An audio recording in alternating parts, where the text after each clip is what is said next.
नमस्कार दोस्तों, एक बार फिर स्वागत है आपका हमारे यूट्यूब चैनल रेस से धर्म चैनल पर। दोस्तों, इस वीडियो में हम आपको बताएंगे क्षणिक सुख की कामना और सुख की मोह माया में फंसे व्यक्ति को स्वयं परमात्मा भी नहीं बचा सकते हैं। तो दोस्तों, आइए जानते हैं। दोस्तों, एक इंसान घने जंगल में भागा जा रहा था। शाम हो चुकी थी, इसलिए अंधेरे में उसे कुआं दिखाई नहीं पड़ा और वह उसमें गिर गया। गिरते गिरते कुएं पर झुके पेड़ की एक डाल उसके हाथ में आ गई।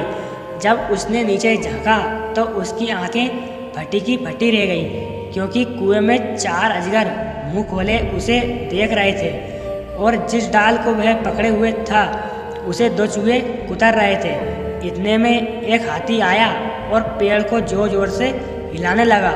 आदमी घबरा गया और सोचने लगा कि हे भगवान, अब क्या होगा। उसी पेड़ पर मधुमक्खियों का एक छाता लगा था।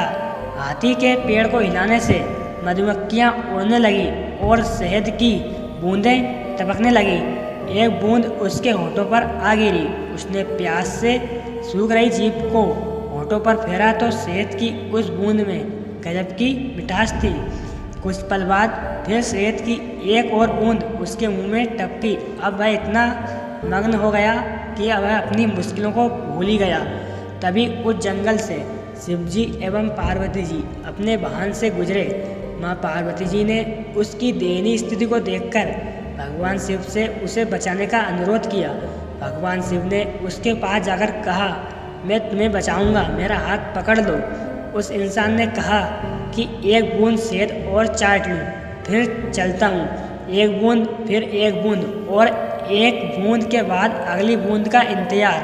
आखिर थक हार कर शिवजी चले गए। अब आप अंदाज़ा लगा सकते हैं कि उस इंसान का क्या हाल हुआ होगा। ठीक ऐसा ही हाल हमारा भी है। आइए इस कहानी को अब अपने संदर्भ में देखें। वह आदमी जिस जंगल में जा रहा था वह जंगल है, दुनिया और अंधेरा है। अज्ञान पेड़ की डाली है, आयु जिसे दिन रात रूपी चूहे कुतर रहे हैं और घमंड का मदमस्त हाथी पेड़ को उखाड़ने में लगा है। शहद की बूंदें सांसारिक सुख है, जिनके कारण मनुष्य खतरे को भी अनदेखा कर देता है और उन खतरों से निकलने वाले रास्तों की ओर से भी मुंह फेर देता है। अतः सुख की मोह माया में फंसे व्यक्ति को स्वयं परमात्मा भी नहीं बचा सकते हैं। तो दोस्तों, कैसी लगी आपको ये जानकारी? अच्छी लगी हो तो वीडियो को लाइक करें और चैनल को सब्सक्राइब करें। जय श्री राम।